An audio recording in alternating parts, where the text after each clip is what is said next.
پانچویں یونس علیہ السلام کی دعا ہے، لا الہ الا انت سبحانک انی کنت من الظالمین۔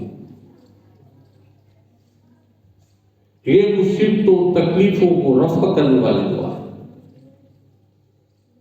آپ تصور کریں یونس علیہ السلام کس حالت میں تھے جب یہ بارگاہ الہی میں دعا ہے۔ سمندروں کے اندر مچھلی کی پیٹ میں،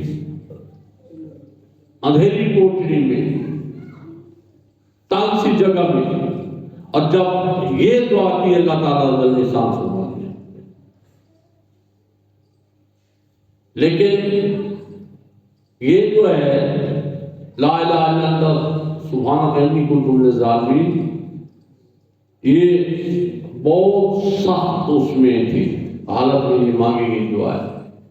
یہ بہت سارے ایسے اولیاء کاملین گزرے ہیں جب وہ اس کا ذکر کسی دریا یا کسی جھیل میں یا کسی ندی میں کرتے تھے تہجد کے وقت، جب اس کا ذکر کثرت سے شروع ہوتا تھا تو ان کے جو ٹانگوں کے ساتھ یا جس سے پانی ہے تو وہ پانی بھی گرم ہو جاتا ہے۔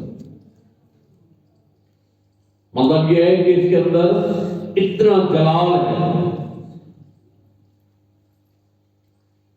اور یہ وہ دعا ہے جو مصیبتوں کو ٹالنے والی ہے، تکلیفوں کو، یہ تکلیفوں کو ختم کرنے والی ہے۔